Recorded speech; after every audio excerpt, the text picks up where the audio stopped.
Every 3D printer user has faced this problem. You start a long print, everything looks perfect, and then, suddenly, the filament runs out. The worst part is, you usually don't know if the remaining filament is enough or not. So in this video, I built a smart filament weight sensor using a load cell, an ESP32 Super Mini, and a fully 3D printed body. It can measure the remaining filament weight. Most slicers already tell us how much filament a print will use.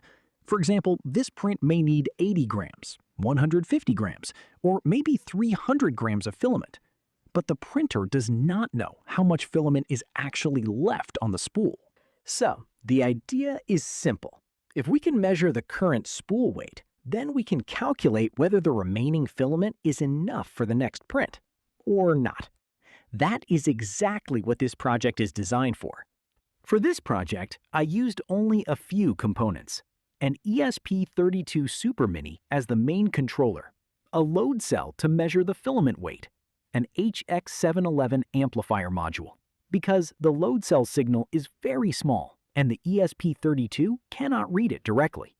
A small display to show the live weight. ESP223 touch sensor, so the display does not stay on all the time.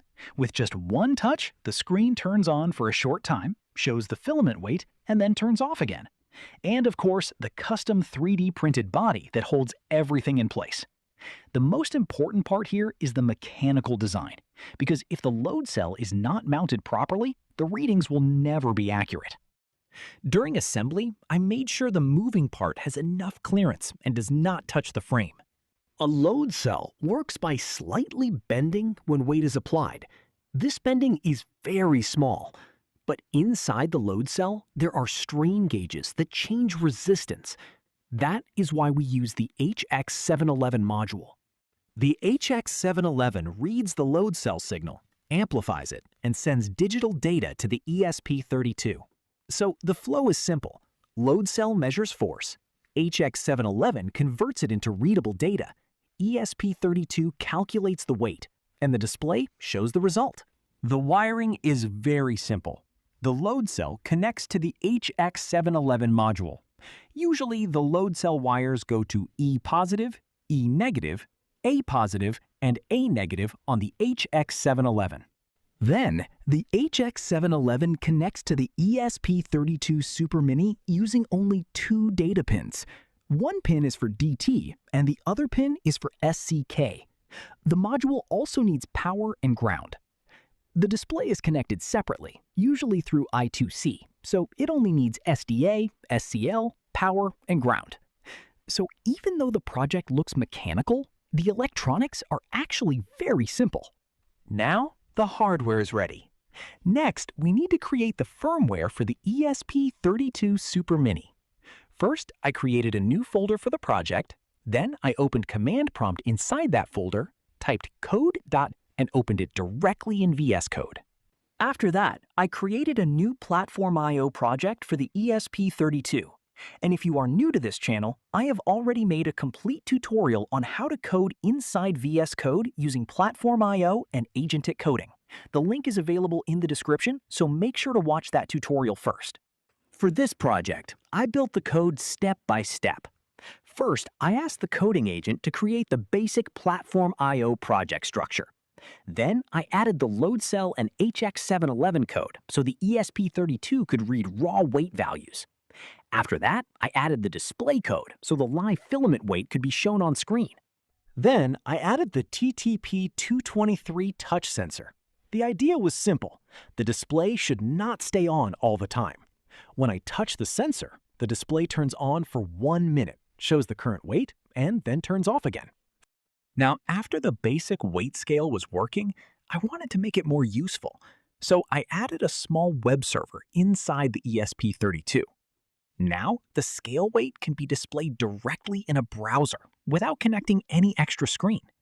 I also added mDNS support, and I gave the device this local name, scale.local. On the web dashboard, I added the live weight display. I also added a Tare button so we can reset the scale to 0 directly from the browser. And I added calibration settings, so we can adjust the calibration factor without changing the code again and again. The important part is that the calibration value is saved inside the ESP32 memory.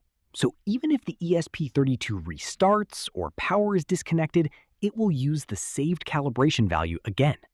For Wi-Fi, I added my network credentials in the code. After adding Wi-Fi, mDNS, web server, Tare function, and calibration saving, finally, our weight scale code is ready. Now, let's compile the code. Inside VS Code, open the PlatformIO terminal and type this command, PIO run. And as you can see, the code is successfully compiled. That means there are no errors, and now we can upload the firmware to the ESP32 Super Mini. Now, connect the ESP32 Super Mini to the computer using a USB cable. Then, inside the terminal, type this command, PIO run space tac space upload.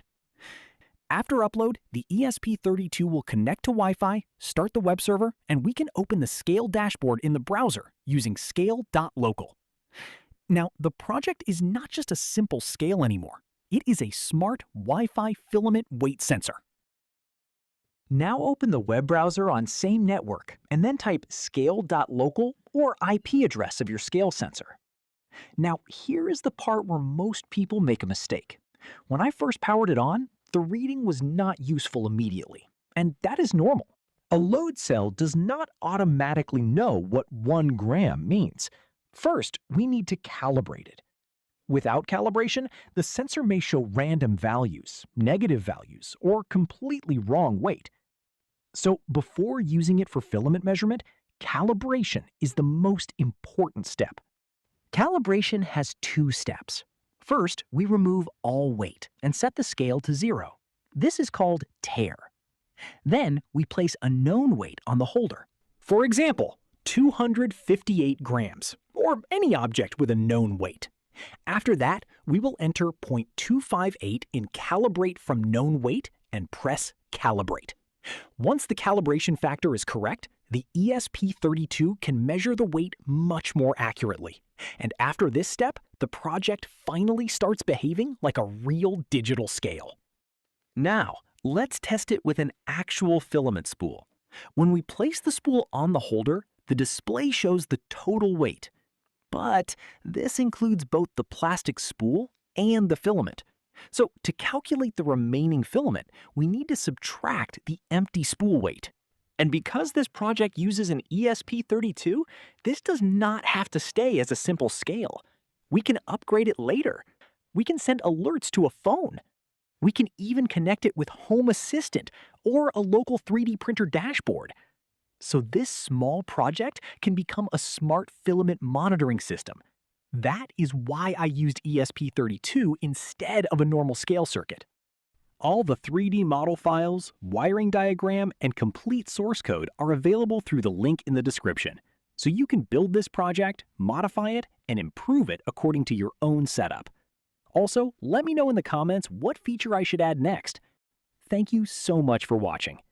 Stay tuned, subscribe for more ESP32 and 3D printing projects, and I will see you in the next video.